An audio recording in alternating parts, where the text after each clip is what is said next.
Genèse chapitre 3. Le serpent était le plus rusé de tous les animaux des champs que l'Éternel Dieu avait fait. Il dit à la femme, « Dieu a-t-il réellement dit, vous ne mangerez pas de tous les arbres du jardin? » La femme répondit au serpent, « Nous mangeons du fruit des arbres du jardin, mais quant au fruit de l'arbre qui est au milieu du jardin, Dieu a dit, vous n'en mangerez point et vous n'y toucherez point, de peur que vous ne mourriez. » Alors le serpent dit à la femme, « Vous ne mourrez point, mais Dieu sait que le jour où vous en mangerez, vos yeux s'ouvriront et que vous serez comme des dieux, connaissant le bien et le mal. » La femme vit que l'arbre était bon à manger et agréable à la vue, et qu'il était précieux pour ouvrir l'intelligence. Elle prit de son fruit et en mangea. Et elle en donna aussi à son mari qui était auprès d'elle, et il en mangea. Les yeux de l'un et de l'autre s'ouvrirent, ils connurent qu'ils étaient nus, et ayant cousu des feuilles de figuier, ils s'en firent des ceintures.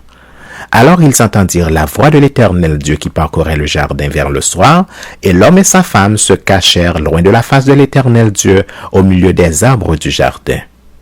Mais l'Éternel Dieu appela l'homme et lui dit, « Où es-tu? » Il répondit, « J'ai entendu ta voix dans le jardin, et j'ai eu peur parce que je suis nu et je me suis caché. » Et l'Éternel Dieu dit, « Qui t'a appris que tu es nu?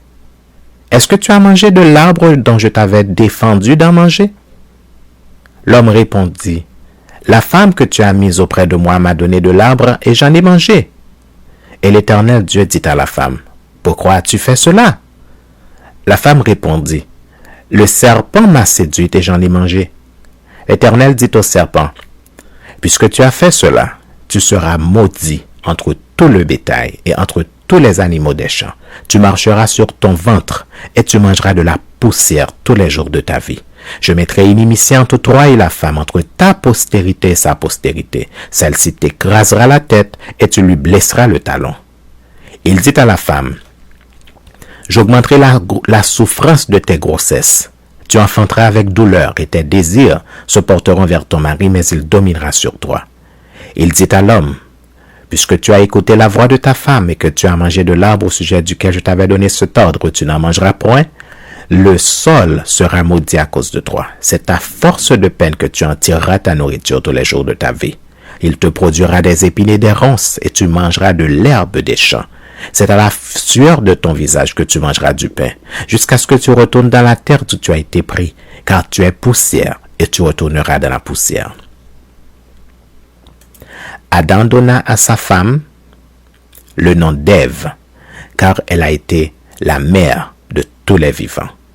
L'Éternel Dieu fit à Adam et à sa femme des habits de peau et il les en revêtit. L'Éternel Dieu dit, « Voici, l'homme est devenu comme l'un de nous pour la connaissance du bien et du mal. Empêchons-le maintenant d'avancer sa main, de prendre l'arbre de vie, d'en manger et de vivre éternellement. » Et l'Éternel Dieu le chassa du jardin d'Éden pour qu'il cultivât la terre d'où il avait été pris.